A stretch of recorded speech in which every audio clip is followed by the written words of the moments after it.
bayamangala abantu abaningi ukuthi mkhulu 3 days kanjani. Mhm, mhm. Sengiya egameni lokuthi uma kuza umuntu ngizomgeza ngifile ukuthi angimenzanga lutho nge-1 day. Ngoba kuney'nkinga ey'ningi okumele ngiyilalele, ngiyilandelele njengoba usho. Ngoba kuno-day 1 oqala ukususa obumnyama, bese-ke sokuyalandelela up until day 3. Kusho ukuthi inkinga yokuqala nje iphupho. Mhm. Okokuqala nje umuntu uzobona ngamaphupho awaphuphayo. Bese-ke sekayabona cause abantu bayazazi iy'nkinga zabo. Bayazazi iy'nkinga zabo noma sibahlole uyasho ukuthi mkhulu ngiyayazi lento but bengacabangi ukuthi so. Ikakhulu amaphupho, yabona nalento kungaphuphi kuba i-problem. Yeah, Ukuthi usafuna ukuya ungaphuphi lapho, kusuke yeah. kunenkinga Mhm. yokuthi ngoba awukwazi ukulala ungaphuphi ngoba amaphupho i-direction. Omunye umuntu uthola ukuthi bekaphumile uhleli kancane uzwe sewathi hhayi uboshiwe futhi kanti liyansila liyani isasele kuye. So i-advice yami ukuthi is either noma uyakholelwa esintwini noma awukholelwa kodwa phuma uyogeza lelo bhadi ngoba ibhadi lelo. Phuma uyoligeza lelo bhadi musoqedile-ke ubuyele enkolweni yakho empilweni yakho. Imibono neziphakamiso akuzona ezi-TRC TV okanye-ke iThemba Podcast. Kodwa-ke ezesimenywa esimenyiwe kwi-TRC TV. Banya. Nina bengezengeze, nina bakaqasa likawosa, nina benkomo ethandaziba usiyabingelela, nina bakamdlokombane vukudla amadoda, nina bezulu elimngene ngomnyama laphana-ke kwakhangela amankengane, nina bakamisa uzulu, hawu siyabingelela bakungane zakwethu, sithi nina bakwagalaza awuvuthwa-ke ngokubaselwa, sithi siyanibingelela nkalo zonkane North West Eastern Cape, siye laphana-ke KZN kwelengezengeze, size khona la bathi konyama kayipheli Johannesburg, siyabingelela ngane zakwethu, sesifikile sigalelekile ku-TRC TV, sigijima laphana-ke kwiThemba Podcast ngaso sonke isikhathi lapho uhlezi usibamba khona uma usubscribe-ile, wenza sure ukuthi uyasubscribe so that nje uma sithededela inkulumo noma i-episode kube wena oqala ozoyibona, uzofunda ukhole. Igama lami ngisazoka Sibiya Saris Income Tax, ngihlezi ngikhona ngiza nabelaphi bendabuko, sikhuluma inkulumo enkulu nenenkosi phakathi. Nginosigegeda namhlanje nokuyona insizwe ihlezi sina ngaso sonke isikhathi ikeqa magula, uzoyazi-ke futhi uyayazi. Sigegede, siyabingelela. Niyaphila khehla. Siyaphila Nhlapho. Cha, no progress, asinankinga. Nazo. Sibuye sabuya futhi ku-TRC. Yeah. Ku-Truth Commission. Yes. Zikhumbuza otutu. Yes. Mothi TRC nje hayi kubuye i-Truth Commission. Kodwa-ke qhawe bangifonela abantu uNhlapho, ubaba uNhlapho. No manje before singena futhi ngibamba ikholo uNhlapho ndodela abantu ubafakani ndoda wenza ngani? Angeke ngazi wena khehla iyinkinga. Ifoni yami igcwele nje kodwa into engiyibonayo phe kwabantu iyinkinga. Iyinkinga ngokuthi kuvuke umoya onga-understandeki. Umoya wemfihlakalo. Babancane futhi abantu abawu-understanda nabawaziyo nabawuphilayo. Yes, sikhona sabelaphi sibaningi but into iyangesiphiwo. Kusho ukuthi engikholelwa ukuthi njengoba kuba busy kanje amafoni ufonela ungalali ebusuku. Kufike nje ukuthi bathi manayi lento ekade sihlupha. Nangu umuntu ongasiwelisa sichazele ngoba enye into kuyaye ukuthi akufuneki ukuthi omunye umuntu uzomlaphe ngomuthi. Ukukhuluma nje uyalapheka. Engicabanga ukuthi ngaba yiko lokho khehla. Ngoba kulandelwa ngey'nkinga zabantu ngoba iyahlupha le moya. Iyahlupha kakhulu. Nabantwana babantu ayibaphethe. Kodwa manje ngicabanga ukuthi bayajabula ukuthi into babeyifuna sebayithola ngoba uma sikhuluma ngento efika ithinta umuntu endlini. Akwazi ukubona ukuthi manayi lento lengihluphayo. Mekakhuluma kanje lo muntu ukhuluma ngami. Ngoba bonke abangifonela abathi mkhulu ukhuluma ngami kahle kahle. Exactly. Ubeka mina njengoba nginjalo. Noma ubheka-ke izwe lingakanani. Into enjengaleyo khehla kodwa nami nje ngiyathokoza ukuvela. Ngiyathokoza futhi abantwana bakaNkulunkulu uma baba nethemba. balokhu bakhuluma nawe ngikubongele ngathi inkosi ingakubusisa ngelinye ilanga uvele ngoba kunale mfihlo ngifike lapha kwasigegede cha kuwe ivele iphakame nje lento kunale mfihlo khehla ezovela ngelinye ilanga hey yazi ubaba usigegede usefuna ungifaka ezintweni ngikhuluma inkulumo enkulu lapho ke ekhaya ngithi baba usigegede kubaluleke ngani okuqhawela kithi ukuthi uma ngabe usiza umuntu ngokwesintu noma spiritually inkinga yakhe uyilandelele from A up to Z ngale kugijimisa imali ngale kugijimisa isikhathi ngizoqala la khehla phekwe cleansing inhlambuluko yes mina inhlambuluko yalapha ekhaya kuba yi3 days awuphinde how many days 3 days amangeza umuntu bayamangala abantu abaningi ukuthi mkhulu 3 days kanjani sengiya egameni lokuthi uma kuza umuntu ngizomgeza ngifile ukuthi angimenzanga lutho nge1 day ngoba kuneyinkinga eziningi okumele ngiyilandelele njengoba usho ngoba kuno day 1 oqala ukususa obomnyama bese ke sokuyalandelela up until day 3 so uma ubuza loyo mbuzo mkhulu kubalekile khehla ukuthi uyilandelele into yomuntu mo special mekafikile ngoba njengoba sisebenza kusuka abantu abasekudeni abantu baphesheya overseas bayafika ngokuhlukana Natal Cape Town kuphi so uma sukile mina nyaye ngifila ukuthi uzibuye nethemba thatha imali yokugcina wathi ngiyothi mengifika lapha kaNkotha kwanje emnyama kaNhlapho ngiyophila so manje nami angibe nokubekezela ngimlinde ngiyenze into yakhe iphelele and nakhona kule 3 days hayi kusengiqedile kusasenamabanga okuyothi mengifika lapha na bese ngilalela ukuthi sesikwenzile lokho manje abantu bakini sebafuna ukuthi nokuthi ngilalele namaphupho meka wakhuluma nezinto into ebalekile kakhulu isineke ngoba into engiyibona kakhulu sabe lapha isigijimisa umuthi ukuthi ngiphethe umuthi onzima kunezinto engafuni imuthi kunomuntu ofuna unhlambuluko mo special abantu bamabhizinisi kunabantu abaningi abaphakeme ngamabhizinisi into zabo zalunga nangokwempilo ngaphandle komuthi yabona ngokunika umuntu isinekulale ukuthi inkinga isuka kuphi ngoba into ebalekile ukuthi kumele sithole ukuthi kuze kube kanje inkinga ekuphi ngoba kwesinsikhathi yayenzeka uthola umunye umuntu kumosha yena bayamupha abantu bakubi izinto akabongi bayamupha ka-acknowledge amabhizinisi abuye phansi umsebenzi uphele ngoyimpilo ebenjani kanti akukho akubuyisele emuva phe kwesimo salabantu laba abamembethe manje sineke futhi nesineke nenhliziyo uyabona khona into esiphiwe uyabona uma nesiphiwe uyakwazi ukubekezela lo muntu ngoba uhamba ngesiphiwo into njengale nto ebalekile kanti futhi nenhliziyo emsulwa uyabona momnene uyakwazi ukuba nepatient nomuntu baze bakhala abantu imagine uzekhala ama-client uthi mkhulu yazi le mali usishashayo nencane kabi for 3 days incane kabi ukuthi nibabona umsebenzi nyaye ngifike emanzini mina khehla asithi sifike ngo-8 ekseni sometimes sisuke ngabo ma-12 yabona sisuke ngisebenza hayi ukuthi sihleli ngisebenza abantu ngiba nesineke ukuthi ngilalele ukuthi lento yakhe yami imbatha uyaphila noma afike ekhaya ngoba nginale nkolelo ukuthi umuntu mebongile uyobonga ngomlomo into ozokhanya but indlozi yakhe idlozi lakhe lahlambuluka ngeke likhohle laliphile khona so ezinye ibusiso ngisithola ngalokho so manje kubalekile ukuthi engathi imali ingaze emuva kodwa sikwazi ukusiza abantwana bakaNkuluNkulu bakwazi ukuthi baphile singagijimisa imali ngoba uma sigijimisa imali izosivala yabona umsebenzi wethu uzofa yes baba usigegede uzwa abelaphi bathi ngiyogeza umuntu from 8 to 9 sengiqedile kuphelele lapho kodwa uza kumina uthi mfoka Sotobe ngibageza izinsuku ezintathu ngithatha ungibeke iqhawela kithi ukuthi day 1 kusuke kwenzakalani day 2 and 3 so that umuntu osekhaya uzo understand ukuthi okay uma ngiyakubaba uNhlapho iprocess ihamba kanje nanokuthi into oyikhuluma ngomlomo wakho idla amalanga bengangakanani ake ngibuyela okokuqala siqale enhlolweni uma fika sesihlola sayibheka inkinga ukuthi ikuphi okay and then bese sayithola inkinga ukuthi okay wena kahle uzaleke ngalendlela inhlanhla ikhona okay day 1 ngidila neyichitho neyipoko kumuntu.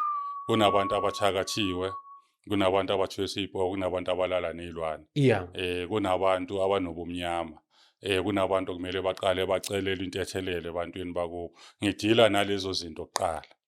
Dila nje ngomuntu nentethelelo nezilwane ezineqhitho. Day one. Yeah. Ngoba uyayafika umuntu bese ngimnika into ngithi hamba ufutha, hamba wenza 1 no 2 no 3 amalanga angaka. Ngoba ngisuke ngisusa ngithi manje kumele siqale siklina umzimba. Phambi kokuthi sifinyelele ngale kumoya. Kumele siqale siklina umzimba qala ukuthi ube clean. And then bese sesiqedile mase ku process number 2 khani siyophahla manje ngoba angeke ngifake umuntu engimhlolile ngamhlola nje ngithi sesemanzi sizohamba nomfula. Kunabantu abanezipoko uthi umfaka lapha emfuleni aqini omunye awome omunye agxoma endlini kuvukele ipoko. Then ngibalekela leyo nto. And then number 2 bese siyabuya siqala phansi khani ke manje siyothandaza umzimba wakhe so clean. Khani siyothandaza siyonxusa lengilozi emembethe ngoba uma ngihlola mina angibheki umsamo okay ngiyawubheka umsamo wasekhaya but ngifuna uNkulunkulu wakho lo muntu wakuletha la emhlabeni ledlozi elakuletha la emhlabeni okuyilona eliletha inhlanhla ngoba angeke ngimgeze umuntu ngishiya inhlanhla ngasemuva. Ngithi kumele gegezwe ledlozi leli elinenhlanhla eliphethe inhlanhla yomuntu. And then siphahla lona and then ngiyalalela mina ngomoya khehla ngiyezwa mebafika labantu sothi mesiqeda ukuphahla lapho phambi ukuthi singena ngoba sesiyabika. Angithi ngiyamshiya umuntu akhulume nabantu bakubo ngibuye bese ke sengimchazela ukuthi njengoba uphahla la kufika 1 no 2 kwenze ukuthi nokuthi nokuthi so kumele sikwenza abantu abafikile yilawo. Then abike uthi uzobahlambulula kuqala then asingeneke emanzini sesiyabahlambulula ke ngalezi zinto engibahlambulula ngazo engeke ngiveze ngoba imfihlo kunosiduma ngabanye bazosuke bathatha izinto bayoqola abanye abantwana. Yes. Bese ke sesiyageza. Day number 2 3 kulapho sokufuneka amagama amhlophe. Ngoba ngikholelwa ukuthi isambatho esimhlophe siyinhlambuluko komuntu. Isambatho esimhlophe sigeza ubudlozi ukuthi sifike sihlambulukile ngoba kunomuntu onokubangwa yibongo. Kunomuntu onokubangwa yibongo, kunomuntu onokubangwa yimimoya. Uyabona kuhlukene umuntu obangwa yimimoya, umuntu obangwa yibongo. Umuntu ukuthi uthola ukuthi owathi mekazalwa obabakhe wamphika. Angithi wathi singiyabona nale gama leli lokuthi sizobona ngesiso. Sokuyihlamba leyo. Kumele igezwe leyo nto leyo. Omunye wathi mekazalwa ngoba ulokhuza khehla ukufika komuntu emhlabeni kuyinto eziningi. Omunye uyayafika ethola ukuthi umezalwa uzalwa uthi umama wakhe kudala shaywa ngeyichitho. Kudala thakathwa angafuni eqesha imbhulelo manje umezalo uzozalwa naleso sidina nalobo bomnyama ayizama impilo bamgeza angagezeki kanti into isuka le from ekuzalekeni kwakhe. So into engiyibhekayo yonke le ukuthi ukuhlambuluka kuhlambuluke yonke leyo nto leyo. And then mase sesibuyisa ke lokhu zake igama emhlophe engaba iroko isiphika iduku insizwa ibhanji elimhlophe ebusihlambulula manje lobu uNkulunkulu obukuye kulapho sekazocela khona konke akufisayo. Njengoba guqa nje from day 2 mekacela umsebenzi cela umsebenzi mekanamabhizinisi sithandazela lokho ngoba umoya uyakhuluma ngithi mekaguqela ukuthi hayi umthandazela entweni eso usho ukuthi unginike idirection bese ngumthandazela kuleyo nto leyo. And then day 3 ke kulapho ke sesigeza khona ke ngenyongo zezinkukhu. Yabo sesigeza ngenyongo sesigeza leli dlozi ukuthi mekambatha lento emhlophe ambatha umzimba uclean edlozi liclean likwazi ukuthi libuye ebusuku lixoxe naye akwazi naye ukungithumela ama VL uthi mkhulu sengiphupha ukuthi nokuthi bese ngithi ku right sesihamba ngalendlela. Into yakho ithi let's say umcharge u2 rand wonke lo 3 days kuse u2 rand njalo kuyo le process ongitshena ngayo. Akukho kushintshayo. Akukho kushintsha mesivumelene ukuthi no ukwenza lensebenzi imali engaka ake sithi nje 5 rand ngamabo. Yonke lensebenzo icover yonke leyo for 3 days. Yes, for 3 days icover yonke leyo nto ukuthi uma sifika lapha na ngibuye ngihlole ngokomoya. Umethandaza lapha nyalalela mina ngokomoya mebaxoxa ngibuye ngixoxeke ngimprofite ukuthi no kuso up until isikhave yonke lento. And kule 3 days after le 3 days bese kuba namabanga abakubo manje abazowakhuluma kimi ukuthi okay usekwenzile lokho sesicela ukuthi ayenze lokho. For example mangumphahla mangisengimhlambululo kokugcina bese ke bafika abakubo bathi no yebo sesihlambulukile kodwa akayosibekela ukuhamba ekhaya asenzele ilade endlini. Yabona bese ngiyamtshela ukuthi no bahlambulukile manje into sokumele uyenze ilade ekhaya ufike ubeke utshwala wenze 1 no 2 no 3 for le idalwa boyihlambululile kokunye ahlambuluke ibuye futhi ingilozi yakhe ithi no akakabuye futhi yazosenzela ibhavu angithi ngoba izinto ziba yiningi omunye kumele wenze ibhavu omunye kumele abuye ngokuthi manje azogcina usiko lasemanzini ngesimo sani sokubonga umphahlo manje utshwala ukuthi azophakamisa le ingilozi ngoba uma sesihlambulula abantu emanzini emkhulu asilandeli kakhulu umsamo sendlini silandela umsamo lokuwe ezozele kwembethe ngoba uma silandela ekhaya kuyofuneka ifamily ama-family manje awazwani manje kuyoba inkinga manje ngihlambulula lo muntu okuwe ukuthi if ufuna ukulungisa ekhaya bakupha amandla angithi ukuthi ukwazi ukulungisa ekhaya ngibalekela lento ukuthi ukuthi ufuna ukulungisa ekhaya usebenza awunamali kodwa ayibona ukuthi ngifuna ukulungisa ekhaya bayafika nezimbuzi ebusuku umolele bayafika nani bafuna izimbuzi awusebenzi manje ngibalekela leyo ukuthi abaqhaqha imali eqala abaqhaqha impilo eqala uzobona nawe ukuthi lento yembethe ikhona ngempela iyasebenza ungayenzi into pheko obumnyama. So uthi umshayeli oshayela imoto ufaniswa nesimo somuntu oze kuwena cause uma eqala ukuthi 1 2 3 4 akayiqa amagame umuntu uma ekishayela imoto.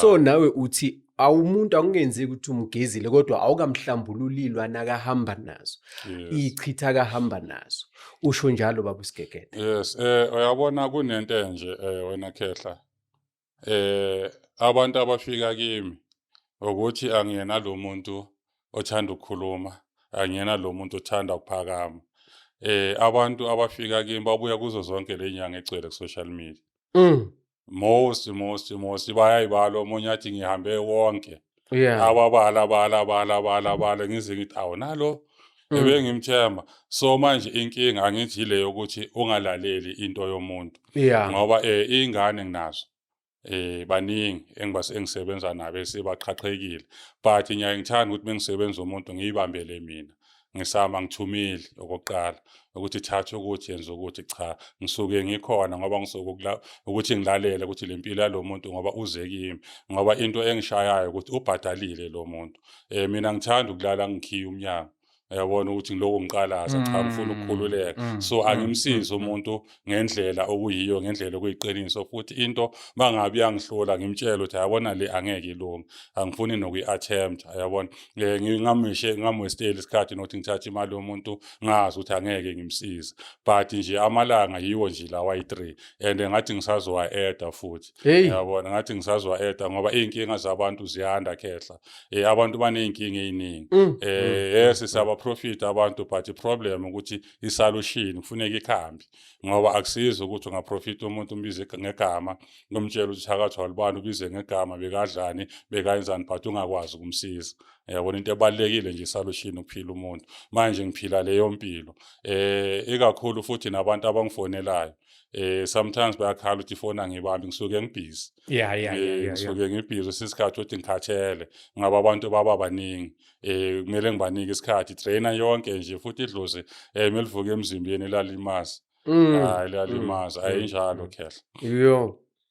So iqhawela kithi mhlambe ukhona umuntu mfethu onenkinga yabo kodwa futhi uyasola ukuthi yazi ngathi nginenkinga kodwa ulento uyayivimba ukuthi yazi nginenkinga uthola ukuthi mhlambe njengoba ngumfoka sibiye nje into zami nayihlangana nginokusola laphana ukuthi mhlambe kudalwa 1 2 3 no 4 ngaphandle kokuhlola mfethu yipi indlela wena oyirecommendayo kumuntu onjalo ongafuni ukuhamba umelaphi wendabuko kusho ukuthi inkinga yokuqala nje iphupho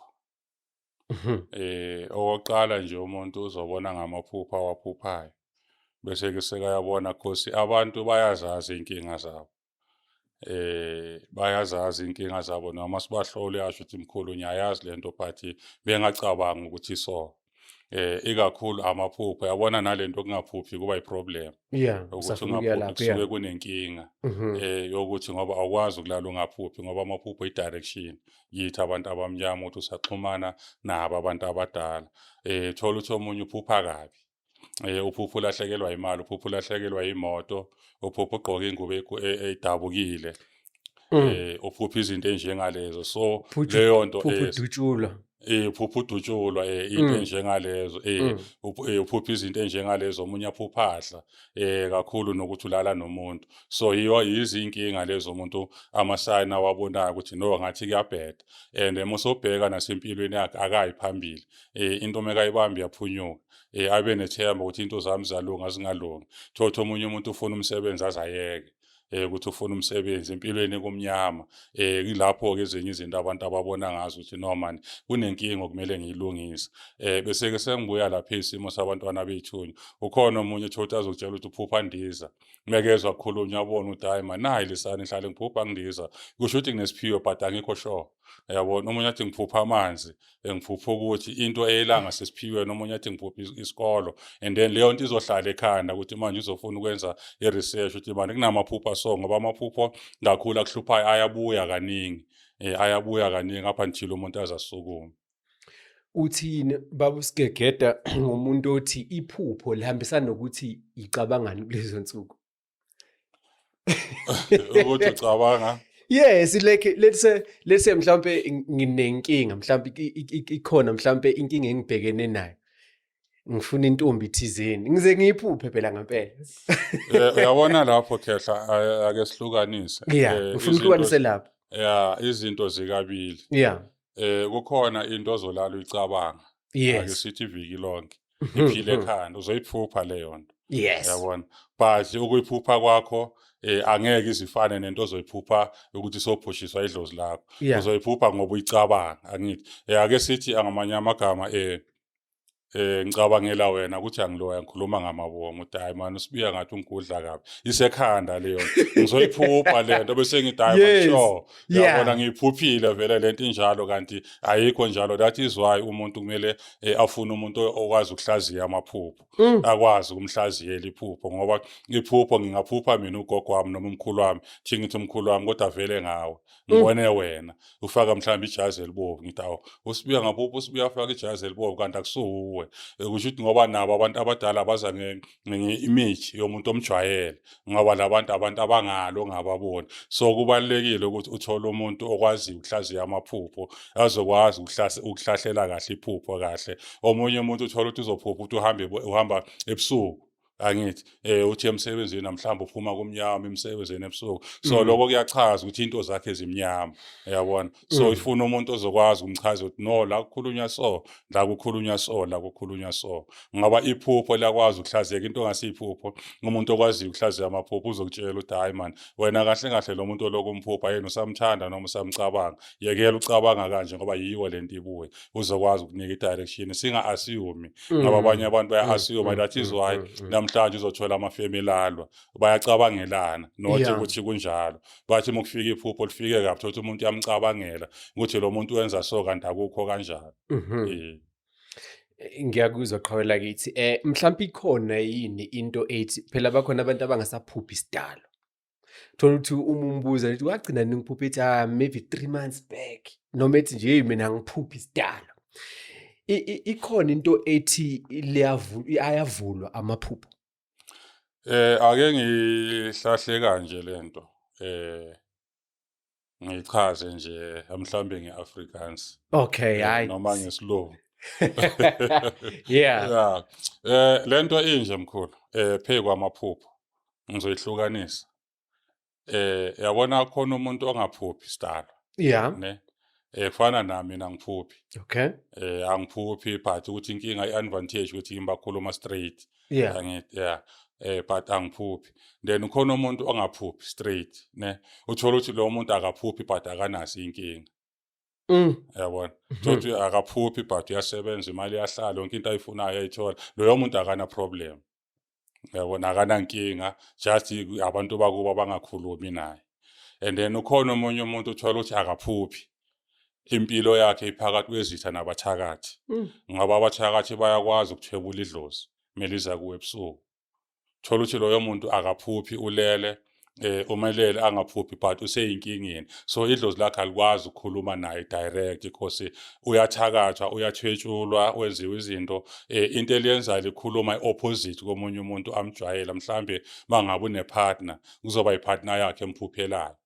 ukuthi yazi ngikuphuphele so noma kuba umuntu oyi-1 wakubo ozoba close naye azomtshela ukuthi hayi man yazi ngikuphuphele so kusho ukuthi inkulumo sebayi-divector ngoba bayazi ukuthi mesiza ngapha kunobuthakathi ngapha kuyagangwa yabona sizothi siyafika basithwebule nathi manje for ukuba safe kulo muntu asingakhulumi kwe-direct kodwa sikhulume kulo ngabo phakathi kwezimpi and then ukhona omunye umuntu uthola ukuthi bekaphupha ahamba kahle amaphupho mebamtshela iy'mfihlo abantu bakuba ebusuku ahamba ayoyixoxa kanti uyixoxela izitha yabona then bese-ke sebayabona ukuthi no uzofa lo mesimtshela letho ukuthi mhlambe ngofuna ukutshela ngemfihlo yasekhaya yabona wena njalo mophupha uyakhuluma bagcine sebastop so kumele uthole umuntu ozokutshela ukuthi no ungabe waxoxa amaphupha akho kade abantu okhuluma nabo ngoba asifani sabantu ungaphupha ungitshela amaphupha kanti ungitshela ifuture yakho inkazimulo yakho izinto kumele uzi-achieve yabona uxoxele mina ngihambe ngilapha esigodlweni ngokuvala yabona so amaphupho aza kanjalo esikhathini esiningi yesikwenzeka kanjalo ukuthi uma ungaphuphi sometimes bheka impilo yakho mangabe right uya-achieve ofisa uku-achieve akunankinga sometimes uthi awuphuphi useyinkingeni lalela lo muntu oza kuwo ozothi ukuphuphele yabona ulandele lelo phupho ulifunda ngoba kusuke kuyimeseji ebuya kwabakini but batshela lo muntu ukuthi tshela lo muntu lo ukuthi kusowalungiselana nala izinto enjengaleyo. Usakhuluma ngekuphupha angeke ngidlule mhlambe ukuthi nje ngikuthathe kancane ngikuphose phakathi kwembokodo nesisekelo. Ngifuna yes or no uma ngiphendula lento le. Ukhona umuthi welotho? Awukho. Siyahlekisa. Awukho. Bawusigegeda indlu isigcwele insini la. Hayi qiniso kumele silikhuluma awukho khehla. Ngabe siyamamiliyoni phela. Serious? Hayi ngabe sirishi kabi. Ngabe sirishi kabi umuthi welotho awukho. Awukho umuthi welotho. Kusho ukuthi angazi noma soqedile or ngiqhubeka. Ngisaqhubeka ngicabanga ukuthi uzoyiqeda Okay. Ngila ukuthi ukhona umuntu othi hayi ngiphupha inamba man ngicabanga ukuthi ezelotho abakithi bangikhombisa izinto inamba zelotho. Ake ngibuye la khehla. Uyabona uma sikhuluma ngempande. Masikhuluma ngomuthi qala. Ngiphendule lo mbuzo wakho oqala ngoba imibuzo emibili. Mina ngiyathanda ukuhlukanisa. Ngithanda ukuthi mengikhuluma nabantu bangizwe. Yebo kumele ngibe uthisha kahle. Uma uphupha uma sikhuluma ngempande. Impande sonke siyinyanga sinayo impande yenhlanhla. Yokuvula inhlanhla. Yabona. Ayikho inyanga enganawo noma umthandazo onganayo. But inhlanhla angeke uyithole enyangeni. Yabona angeke uyithole inhlanhla enyangeni. Inhlanhla ozoyithola enyangeni ilezo oyigcinela usiko. Lokuthi ngesikhathi esingaka uzohlaba ini noma ungasadli ini enomthetho. Ngaba sokuyini into yenkani. Yabona. So imithi ekhona eyokuhlambulula isidalo esiphethe wena esiza nobunhlanhla kuwe. Isidalwa sakho kumele size nenhlanhla kuwe sokuphi inhlanhla. So bese ke ngiphendula le ndaba yakho yelotho kunabantu abaphiwe ikakhulu ukuthi thotha amadlozi abo noma abantu basemakubo kudala bekwabantu bebaphila kahle wathi mosokuhamba izinto zamosheka ambathwe lesidalwa senkazimulo kuye ukuthi mesiza kuye bese ke simzela nezinamba mhlamba afuna ukumupha imali bamzele kusuke kuyidlozi lakhe kuyile abamupha ngaleyo ndlela nothi kusuke kuwumuthi akusiyimpande idlozi lakhe leli elimembethe ngoba bakhona engibasizayo vele engithi bengimsiza athi emkhulu nophupha inamba zithi bengimenza zibeqonda uyathi emkhulu ngidlalele nga 3 numbers ngathola imali engaka inhlanhla yakhe ngokwesidalwa sakhe ngokwedlozi lakhe but yiloyo nalo hayi wonke umuntu so sengishela ukuthi angeke uzuye enyangeni uthi uyofuna inamba umuthi weinamba cha angeke uthola idlozi lakhe elizokupha ngaleso sikhathi sometimes uphupha ubamba amahashi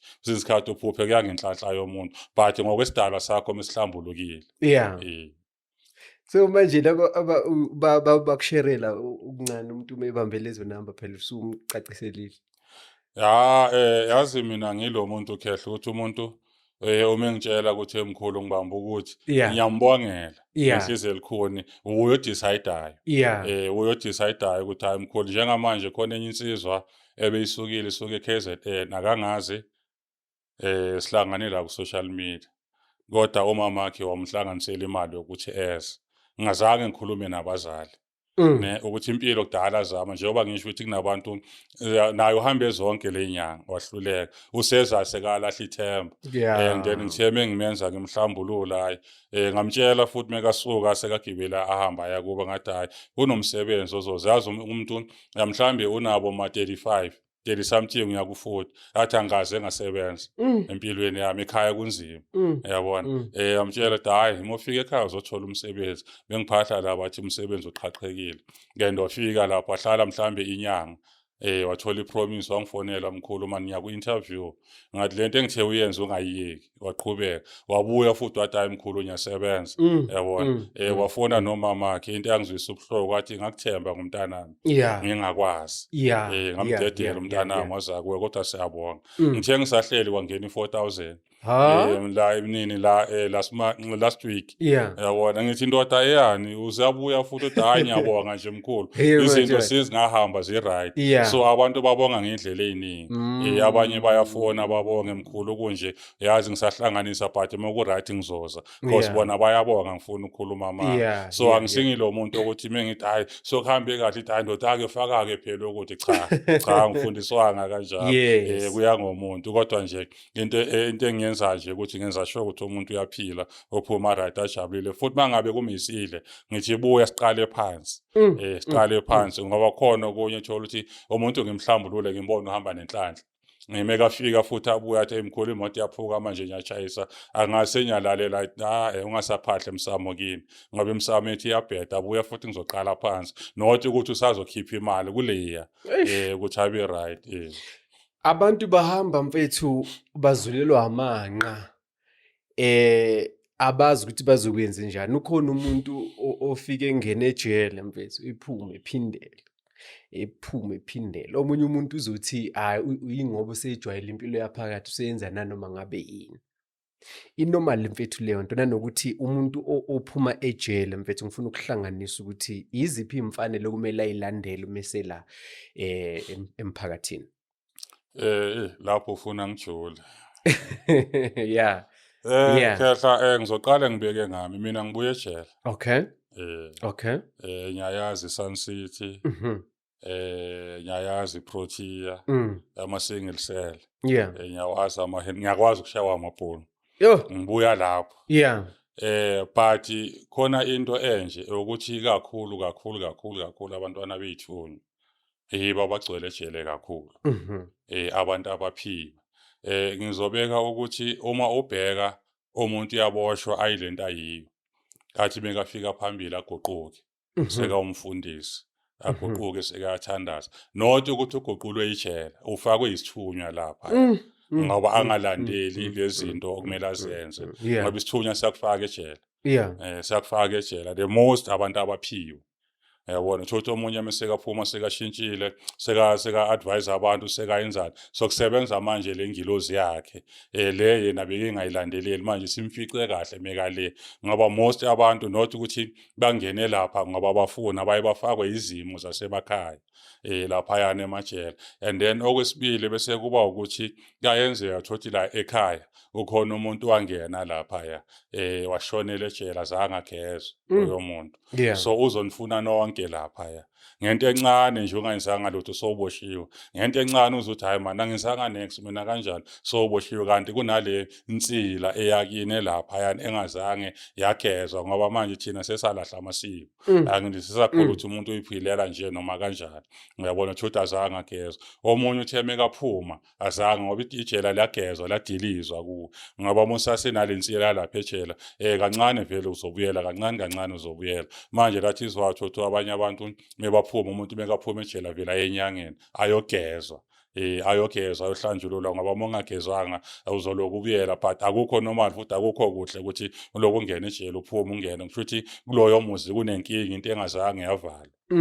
Manje kumele kulwiswe naleyo nto leyo ukuthi ivalwe leyo nto ukuthi ingagcine manje ikuthumele khona lapho, kusho ukuthi isifana nani nomkhokha. And then bese kuba khona-ke abantu abagive uphile ngoba lokho kumele sikukhulume. Kunabantu abagive uphile, abona umuntu once wathi hayi mani kuyafana, loyo muntu sekagive uphile, then sekazi ukuthi noma ngenzani ngizoya lapha kuyafana ngizophuma, kusho ukuthi empilweni yena nje sekayiphilela nje into enjengaleyo. So umuntu uma ephume ejele first day, mhlampe advice yakho ukwenza njani uma ekholelwa ekukhulekeni? Kumele ekhuleke uma ngabe kuwumuntu ohamba inyanga, kumele ey'nyangeni umhlambulule? Kusho ukuthi umuntu is either uyakhuleka or awukhuleki, hamba iy'mpahla zakho lezo ophume nazo lapha ungasayigqoki, hamba nazo enyangeni, ifike izilahle, ikusebenze, ikugeze, ikulahle, ugqoke iy'mpahla ezintsha. And then kanjalo uzoba safe. But if uzoma uthi wena mina ngibhilivele emthandazweni, uzoba nenkinga ngoba kunezinto ey'funa isandla, kunezinto ey'funa impande ukuthi isuke kuwe. And then-ke uma usuqedile ukwenza-ke songabuyela-ke enkolweni yakho, but ubulwe nalesimo. So indaba zokuthi uzokhuleka izohamba ikunika inkinga leyo nto. So uma uphuma, umuntu umekaphuma ngisho noma ngajika e-police station, for the fact yokuthi uvalelwe, kumele aphuma enyangeni noma ekumthandazo, ayogezwa, adilizwe lensila yokuthi angaba sabuya abuyele lapha, ngoba khona omunye umuntu uthola ukuthi bekaphumile uhleli kancane uze sewathi hayi uboshiwe futhi kanti yansila liyani isasele kuye. So i-advice yami ukuthi is either noma uyakholelwa esintwini noma ukholelwa, kodwa phuma uyogeza lelo bhadi ngoba ibhadi lelo, phuma uyoligeza lelo bhadi musoqedile kubuyela enkolweni yakho, empilweni yakho. Akhona amaphoyisa Baba uNhlapho, usasendabeni ama-police station, akhona amaphoyisa ajutshwe ukubulala abantu noma ukubulala iy'gebengu ey'hluphayo. Ukuyizwa inkulumo enjalo qhawe nginesho. So uma uyiphoyisa elinjalo elibulala iy'gebengu kuthiwa zingama-wanted, mbuya naye efile, labo bantu labo-ke nibasiza kanjani njengabelaphi bendabuko? Because yazi nginokuthola ama-calls ethi mfethu mina ngiphoyisa, umsebenzi wami u-1 2 3, ubani wangilekelela la? Umsebenzi wakho uyabulala, akulona eliphoyisa elibuya lizobopha umuntu. Yabona leyo nto inabanikazi, inyanga abadila ngazo. Okay. Ngoba uma okokuqala nje igazi lomuntu liyakhuluma. Yes. So is either uyiphoyisa noma yini, ngoba nabo-nurse baya-affecteka if azo-attend i-client bese-ke liyashona, naye ba-traumatize, baye bafune nama-counselling. So bakhona amaphoyisa anjalo, from kudala khona. But kuba nezinto nabo abazidlayo, kuba nezinto abayisebenzayo, kuba nokugeza kwabo, abageza ngabo ukuthi lamathunzi angabalandeli, ngoba ithunzi lomuntu liyakhuluma. So kunezinto abazenza ngokwesintu. Into engakutshela yona, even nabelungu, amabhunu, bayakwenza lokho. Yabona nabo bayabahamba abantu, yabona ukuthi basusa amathunzi because ilokhuza ithunzi lomuntu liyakhuluma. Yebo iwumsebenzi, but psychological yakuphazamisa kwawena uwumuntu. So kuyamele ukuthi uhlale kancane ugeze udilizele amathunzi. But la engifuna ukuyakhona ukuthi akuyona yonke inyanga ezokwazi ukubasiza labo bantu. Akuyona yonke inyanga. Into ngithanda ukuhlukanisa. Akuyona yonke inyanga. Angeke ngithi abeze kimi ngibageze, khona izinto engakhona ukuzenza, khona engeke ngikhona ukuzenza. Kuney'nyanga ey'phiwe ngokwekhwama zasemakubo ukuthi yibo abantu abangadila nalento, ngoba kufuneka imithi ejulile, imithi eklini ukuthi ukwazi ukuthi usisuse isithunzi somuntu, hhayi ukuthi usibambe nje ukuthi sime, usisuse umgeze lo muntu umbuyisele edlozini lakhe. So imithi nangey'godlo zethu akufani. Bakhona abantu abasebenza ngazo lezo zinto, and labo bantu basemfihlakalweni. Ifana nalabantu abasebenza ngey'nkabi, angithi iyafana lento ney'nkabi. Khona abantu abasebenza iy'nkabi, abageza iy'nkabi, angithi akusiwona wonke umuntu ogeza iy'nkabi.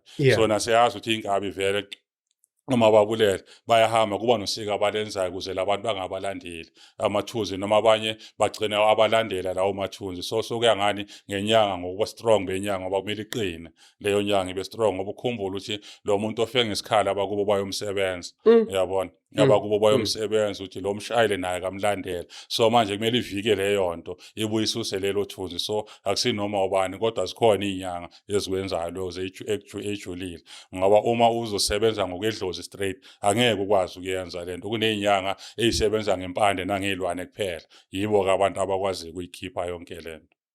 So uma uzothola umuntu osazophahla emsamo ngempepho, usazolayita amakhandlela, angeke abasize labo bantu ngoba usebenza ngedlozi straight, ngoba malifika lizodeda imithi okumele isize lo muntu akanayo.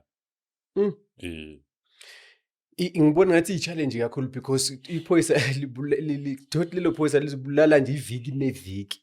So umuntu onjalo uma-ke ugezwa iviki neviki. Ngisho ukuthi lapho sekuwukuthi yena kumele akhulume nenyanga yakhe ngendlela abasebenzisana ngayo nabo nenyanga yakhe. Kusho ukuthi inyanga yakho kumele imnike izinto, kusho ukuthi kumele azohlala abe nezinto ukuthi mekabuyile lapho abe nezinto azoyisebenzisa endlini. Simeyiphela futhi abuye azilande, ngoba ngeke aloku aya njalo enyangeni. Kuyoba khona ukuthi amsebenze bese ngamqinise futhi, ngoba kuyaqiniswa angithi aqhatshwe ukuthi wale noma angayenza lento le but lo muntu angakhona ukuthi abuye amthole ukuthi uqinile. Uqinile namnikeza izinto azoloku ayigeza, ahlambulula, ageza futhi ayenza kanjalo ukuthi lamathunzi angambathi. Ngoba umuntu onjengalayo if angakhonanga ukuthola usizo angagcina bulala nasendlini, ngoba kunequnga, uyalazi iqunga. Yebo, ngoba umuntu onjalo hamba avuke iqunga, into encane seyamdina, sekanukelwa igazi, ufuna ukushiselwa igazi. Yilezi zinto manje ukuze angafinyeleli lapho kumele kube khona izinto azidlayo nayisebenzisayo ukuthi kubulaleke amathunzi. Singekuphikise baba uNhlapho ukuthi uma sisa kulowo mkhakha akhona namasosha ahamba uma 6 months or 12 months hamba enza izinto emazweni la kusuke bejutshwa ukuthi badeploye khona. Uma bebuya ekhaya baba uNhlapho bahlaba iy'nkomo, behlaba iy'mbuzi. Angazi ukuthi iprocess yomuntu osehamba isikhathi eside kanjalo mhlampe eyisosha nabo bayabulala. Mhlawumbe uma bebuya ekhaya after isikhathi eside, imiphi mhlawumbe imigudu okumele beyilandele? Yazi ukuthi abantu baney'mfihlo. Okay. Abantu bayazazi izinto ukuthi kumele benzeni, because most amasotsha nangesikhathi sakhula abafethu abahamba baya ngale bese babuya sebangekho normal. Izinto abayibone bangale ziba-affectile. Izinto abayibone ngalo futhi awazange bathole i-counselling koqala nje ngokomqondo. Babuye-ke futhi-ke bese kubalandela ngokwesintu. But if bahambile baya ngale bahlangana naloko, nabo kumele bathole izinto zogeza phambi kokuthi bazongena edlozini, because sebabuya nemimoya. Ngoba eminye imimoya emakhaya ingena kanjalo, angithi ngoba eminye imimoya iyakulandela ngoba ithunzi lo muntu lakulandela. Thothi usuka lela usuka khona bokuliwa vele umsebenzi, but ngoba awuyilandelanga lento uma ungena la ekhaya lamathunzi azovuka la ekhaya. Bese sesiqala sithi akunamathunzi lapha ekhaya, kunomdliwa kunani, kanti kunomuntu wayenza inkinga kwabantu ngaphandle. Manje labo bantu sebavuka la ekhaya balandela yena. Uthole sometimes loyo muntu uyashona, angithi ake sithi iphoyisa mhlambe ngamabomu, angithi uyashona akayenzanga leyo nto. Ukushona kwakhe lamathunzi asasela ekhaya awagezwanga, and nabantu bakuba uthothi abazi naye ukuthi ubenza lo msebenzi, bona bamngcwaba normal bangazange bamgeza. Manje lezi zinto zizovuka besihlupha abantu la ekhaya.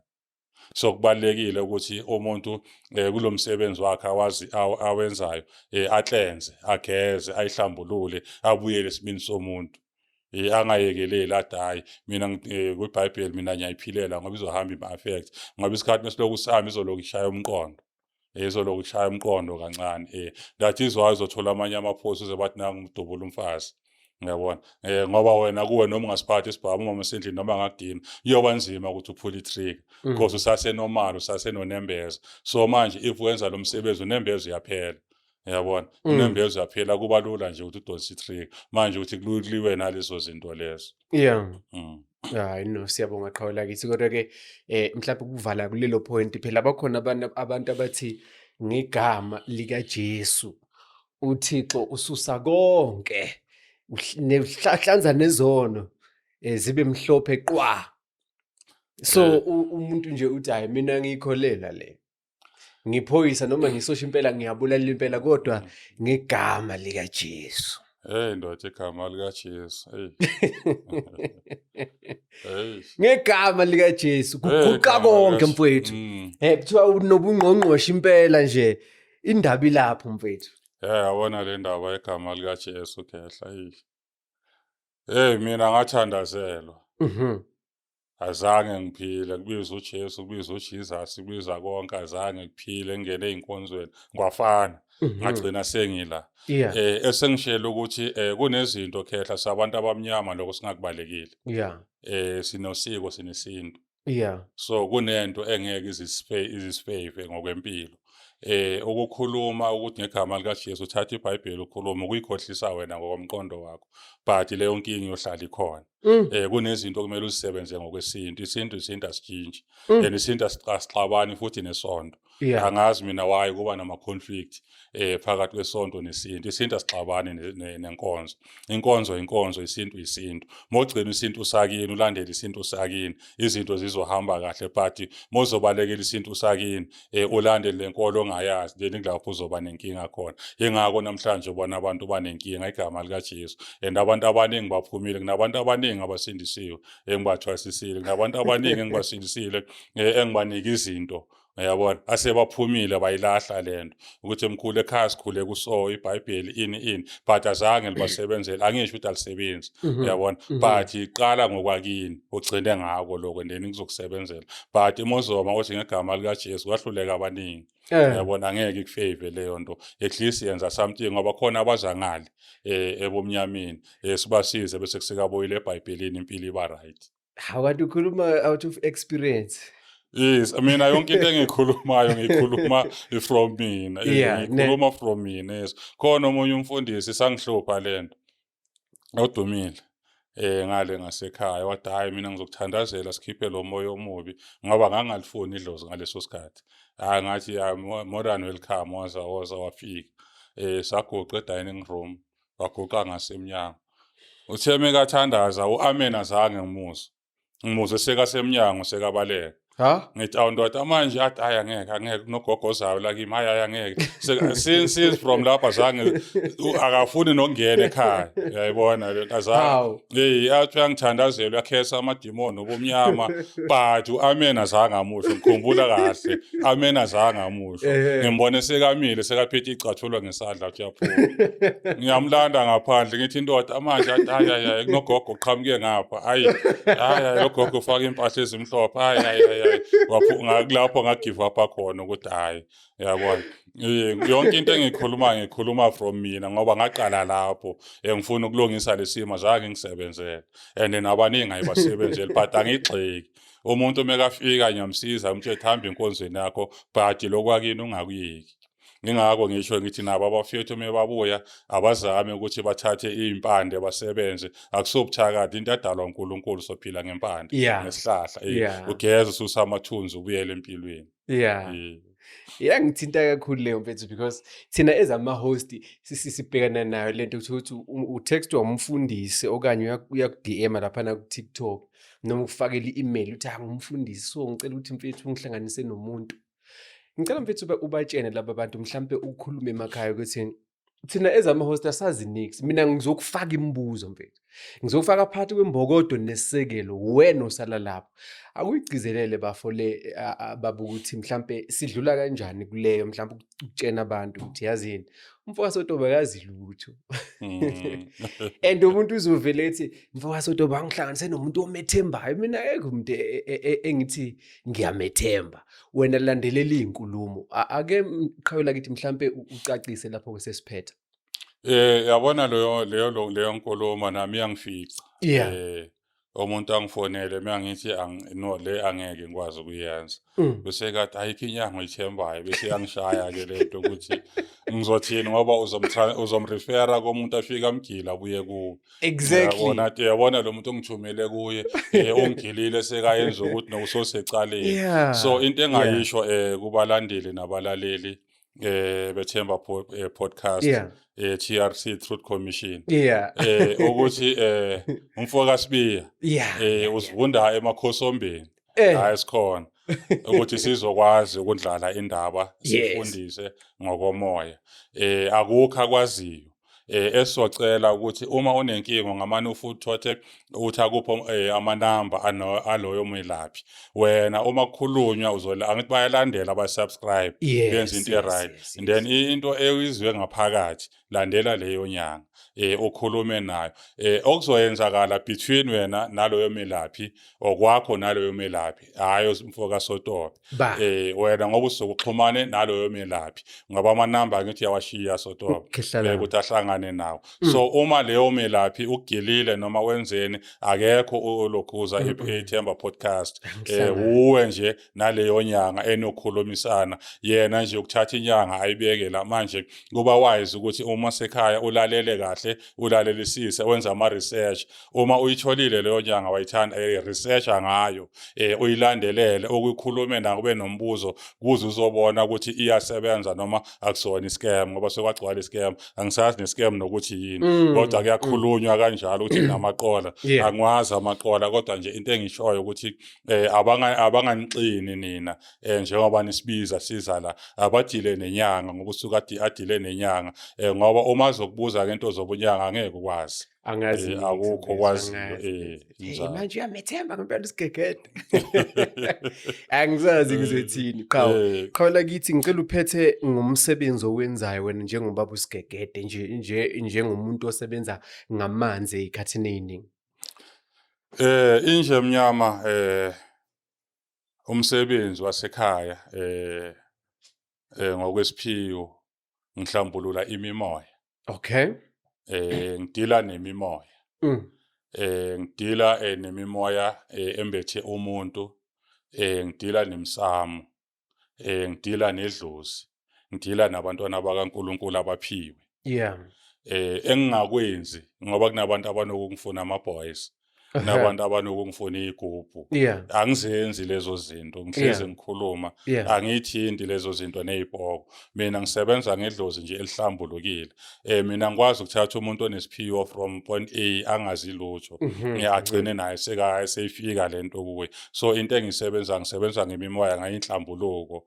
zemimoya nokulandela ukuthi abantu bakhabo loyo muntu bafuna ini bese senza leyo nto leyo so iziphakamiso nezithwalo angizenzi if umuntu azongithinta azi ukuthi ungithinta ebangeni lokuthi unenkinga ukuthi kumele alungisele ngokwempilo yakhe kumele siyahlola ke la ekhaya na online siyahlola nasekhaya siyahlola kodwa manje asihlole ukuthi manje kumele uthathe igubhu wenzeni khona engikwaziyo ukwenza kulabo abahamba bakulanda ngikwazi ukudiliza khona okungihlulayo ngoba ama level awafani lokho ngizokubeka nje eqinisa ama level awafani so but mina nje ngisebenza ngaloko ngemimoya angithwasisi kodwa abantwana bomoya bakhona enginabo engibahlambululile inkonzo ngumfundisi ngubishop likhona inkonzo ekhaya ngokwesiphiwo uqala ungene lapha esurgery sibheke siqilonge sihlole siqede sikuhlambulule sibuye sikufake enkonzweni sikuthandazela uthandaze bese uprofita ugcine sonawo sokhona izinto oyibonayo ukhule ngokomoya engisho ukuthi ngiyasebenza esigodlweni nasenkonzweni Sunday every Sunday I go to Sunday isilungu leso every Sunday I go to Sunday njalo ngesonto ngisesontweni yes eSunday ngisesontweni yes kunjalo ngihwala abantwana bakaNkulunkulu ngisebenza nje ngaleyo ndlela ngento zomoya abantu abaningi emakhaya mhlambe bazoku-attack-a ke lapha msho ngiyazazi izami bathi contradictor bekade shaya indaba yokuthi uJesu kanjani but manje usethi ungumfundisi khehla ngibeke lento angimbizi uJesu angaze nje ngamemeza uAbraham noJesu cha uma ngiguqa nomntana noma ngimhlambulula semanzini asikhule asibiza uJesu ukuthi inkinga ake ngilongise la umthandazo umuthandaza kufana nokuphahla ngizoyiphinda futhi umuthandaza usokuphahla so umthandazo owumphahlo kodwa kamoya ngoba masiphahla ngokwesintu sishisa impepho sishaya isandla sikhulume nabo omkhulu so umuthandaza usuke uphahla kodwa uphahla ingilozi zakini ezomoya Uyangi-understand? Ngoba uma ukhuleka uphahla, angithi kufana njengoba ngiwumthandazi mina. Uma uzongena emsamo kumele ngikuthandazele, angeke isithunywa siphakame ngingathandazanga. Kodwa uma ngithandaza ngibiza okhokho bami, ngibiza uNkulunkulu umvelinqangi, okuyena wadala umuntu, okuyena wadala umhlaba. Bese-ke sengicela kokhokho abakembethe, kodwa ngani ngomthandazo. Mhlambe short question, uyalifunda iBhayibheli esontweni lakho? Uyabona Khehla, le iBhayibheli ngisafuna sibeke ngelinye ilanga. iBhayibheli ngiyaprofitha ngalo. Ngiyaprofitha. iBhayibheli ayikhiphi indaba zomuntu ngokwesiphiwo. iBhayibheli liyaprofitha, iBhayibheli nasesontweni. Kunalento kuthiwa inkatho. Abantwana bomoya bayayazi. Ungangena sihleli. Ake sithi isonto liyaqala bese kukhuluma imizwa ukuthi ivula ivesi so. Mangivula ivesi so, ivesi so isuke ikhuluma naloyo muntu ngokwenkinga yakhe. Angithi ukhumbula ukuthi la siphilisa umoya. Isonto lomoya, ngikhuluma ngesonto lomoya, hayi isonto labazalwane, isonto lomoya kushaya isigubhu. Isonto lomoya engikhuluma ngalo. Isonto lomoya elidila ngomoya njengoba ngisebenza ngomoya. Yabona? Njengoba ngisebenza ngomoya. So uma lifika iBhayibheli bathi ngivule, mangivula lelo verse ngilifunda, noma sengilishumayela ngoba kusuke ngasiyimi, ngisuke sengiphilisa lo mntana kaNkulunkulu lapha. Kusho ukuthi kufika omunye umuntu ufika nje uvakasha undlulile uxakekile. Mengiqala ngilithinta le verse likhuluma ngeinkinga zakhe nenhlambuluko, kathi mekaqeda athi hayi man, ngiyazi le verse belikhuluma nami. Manje sengipholile ngaphakathi ngene la ngilimele. So likhomba leyo nto, akusinkonzo ukuthi inkonzo abasindisiwe ukuthi sovunda sishumayele ngoJesu, cha. Inkonzo nje eyomoya, sisebenza ngomoya. iBhayibheli lijulile Khehla. iBhayibheli ngakushaya ngeBhayibheli, uhlupheka impilo yakho yonke ngeBhayibheli. Nina bakagalaza awuvuthwa ngokubasela. Nangu Baba uSigegede ukhuluma indaba enkulu. Ngicabanga ukuthi topic of another day. Kodwa Baba uSigegede, siphi inamba yakho ukuthi utholakala kanjani so that sizokhona ukuhlabela amagama? Inamba engitholakala kuyo iya WhatsApp, iyafona 061 240 1235. 061 240 1235. Ngisemndeni la ngikhona ema-26. Engizocela kubalandeli nabangilandelayo nabakholelwa kimi, engizocela ukuthi from ngo-9 thingithi nje from ngo-7 ifona ngisayibambi ngoba ngisuke sengiconsulta online. And kunabantu abanokungifonela ngabo 11-12 ngisuke sengilele boze bangixabanise nomama sendlini. Yazi ifoni mekhala ebusuku bani manje lo seyilwile engikucelayo nje yiko lokho, kodwa nje from ngo-7 nje from to 6 ukuyale ngisuke sengisemsamo, bangamangali mengayibambi kodwa yiyo le. Nami ngicela ungicelele bangifonela ngo-12 basibuya ngisenkingi. Omunye uyakhala ubona cha lo muntu phela usenkingeni ngempela ekhala. And uthi ungowesifazane ngempela nawe uthothi hey nomama lana. Iyasuka. Phela bafuna noma ngasikhathini nango-12 omunye uma engene mhlawumbe ku-TikTok noma ku-YouTube ngo-1 evele phone. Kanti kuyoba ngcono ngoba amafoni ane-WhatsApp eklisa i-VN. Nokuthi afona i-VN othi ebusuku umuvuka uzoyibheka ngoba nomsebenzi uyasigqilaza nawo. Siyadinga ukuthi siphumule, umzimba uphumule nomqondo uphumule. Angithi manje mengisesigodlweni nginyanga, kodwa mengingena ekhaya ngobaba sendlini, ngobaba enganeni, ukuba sesigodlweni kumele kuphume. So manje ngathi abantu nakuwe Khehla lami ngathi kunokuthi afone kungcona i-VN. Ngoba sinabo mama amakhanda ayaqhahaza. Mokufona laphana seyisukile soqumbile, hayi intombi zakho lezo lokuthi uyosebenza into enjengalezo. And futhi enye into iyingozi lento nasotobe ukuthi ngilungise nje kancane sengehla ukuthi umama azokufonela ebusuku asithi uxakekile. Noma ufuna ukubuza lokho kuba inkinga ukuthi akufonele ebusuku ngoba onkosikazi womuntu, uyabona. Kusasa loyo muntu wakhe uzothola amafoni number akho efonini, bese ke sokuba ngazathi sokhona izinto enizenzayo ngoba aza kubuza why akufonela ngalesikhathi, why angafonanga emini. Manje ukuze sibe nepeace abashiye nje iVN uzovuka ekseni siwabheka ama-VN siba respond. And kowesifazane sengivala uyangena umuthi ngento eyicijile. Cha. Ungeni. Cha ungeni. Inamba yabo mhlawumbe ithi 061 061 2401235 usho njalo 061 2401235. 35. Inamba yakho baba uSigegeda uthi uyakhuza abantu besilisa lapho-ke emakhaya nabesifazane. Awukho umuthi ongena ngento ecijile. Umuntu eyinyanga esho njalo ungambopha nokumbopha. Ayikho nje into enjalo. Ikhona. Bathi seyishilo isigegede igama lami ngisazoka Sibeka Saruseni Camtex bakithi sigijima lapha TRC TV kwithemba ke podcast bakithi ngifuna ukuthatha izikhwama zami nje ngehle ngithi Standard Tone ngehle ngiye lapha na ke ngizodlula eNewcastle ngehle ngithi hayi Vryheid ngehle ngithi lapha na ke eMelmont ngehle ngithi Mpangeni bakithi ngifuna ukuyoyivala izansi le kwaMhlaba lengane kwakhubalo limbiwe egcekeni enkosini uMabhudu isithathu kaTembe enkosi engadli inkomo zamuntu kodwa idlela imbabala nenyamazane ehlathini inkosini enze kahle.